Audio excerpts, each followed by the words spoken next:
আসসালামু আলাইকুম। ৭ তারিখ থেকে কুয়েতে বিমান বাংলাদেশ এয়ারলাইন্স চালু হতে যাচ্ছে। এরকম ধরনের নিউজ সোশ্যাল মিডিয়ায় আমরা দেখতে পাচ্ছি এবং অনেক লেভেলে ভাইরাল হয়েছে। তো এটা আসলে কতটুকু সত্য আপনাদেরকে ডাইরেক্ট বিমান বাংলাদেশ এয়ারলাইন্সের অফিসে ফোন দিয়ে আপনাদেরকে কনফার্মেশন দিচ্ছি। এরপরে আপনাদের সাথে কথা বলছি। আপনারা একটু লাইনে থাকেন এবং ভিডিওটা প্রপার ওয়েতে দেখেন ইনশাআল্লাহ। ওয়েলকাম টু বিমান বাংলাদেশ এয়ারলাইন্স। বাংলার জন্য এক চাপুন। আপনার কলটি আমাদের কাছে অত্যন্ত গুরুত্বপূর্ণ। এই মুহূর্তে আমাদের সকল এক্সিকিউটিভ ব্যস্ত আছেন। অনুগ্রহপূর্বক অপেক্ষা করুন। অল্প কিছুক্ষণের মধ্যেই একজন কাস্টমার সার্ভিস এক্সিকিউটিভ আপনার কলটি গ্রহণ করবেন। ধন্যবাদ। বলছি। আসসালামু আলাইকুম। জি বলেন। ওয়ালাইকুম আসসালাম। জি ভাই, বিমান বাংলাদেশ থেকে বলছেন?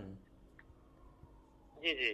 আচ্ছা ভাইয়া, আমি ফোন দিয়েছিলাম ভাইয়া একটা ইনফরমেশনের জন্য। সেটা হচ্ছে ওই সোশ্যাল মিডিয়াতে দেখছিলাম যে আসলে বিমান বাংলাদেশ এয়ারলাইন্স কুয়েতের নাকি ৭ তারিখ থেকে ফ্লাইট চালু হওয়ার কথা এরকম।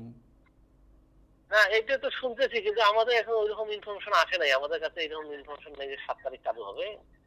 ও আপনারা ফোন দিয়েন, আবার ফোন দিয়েন, তারপরে ২-৪ দিন পরে ফোন দিন।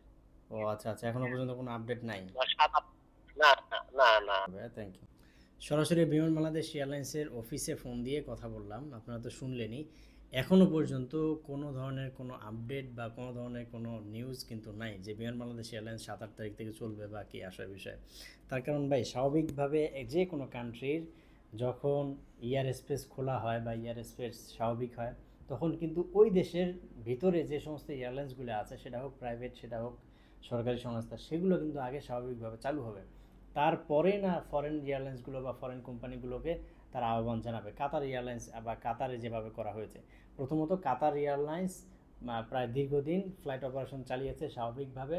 এরপরে যখন তারা দেখেছে যে না, তাদের এয়ার স্পেস নিরাপদ আছে, তখন কিন্তু তারা ফরেন এয়ারলাইন্সগুলোকে তারা কিন্তু আহ্বান জানিয়েছে ফ্লাইট চালু করার। তো সেই জায়গা থেকে কুয়েত এয়ারলাইন্সে তো ভালো মতন ভাই চলাফেরা করতেছে না, এমন পরিস্থিতি। আজকে একটা ফ্লাইট হলে কালকে ক্যান্সেল হচ্ছে। জাজির এয়ারলাইন্স তো ৮ তারিখ ৯ তারিখ ১০ তারিখ পর্যন্ত ক্যান্সেলই। সো সেই জায়গায় এখন বিমান বাংলাদেশ এয়ারলাইন্স কীভাবে কোন যুক্তিতে ফ্লাইট অপারেশন চালাবে নর্মালি যদি আপনি চিন্তা করেন। সো এটা যেগুলো দেখছেন আসলে অনলাইনে যে সমস্ত আসলে নিউজগুলো আপনারা দেখছেন বা যারাই ছড়াচ্ছে, এগুলো হচ্ছে সম্পূর্ণ গুজব। সো এগুলোতে আপনারা কান দিবেন না।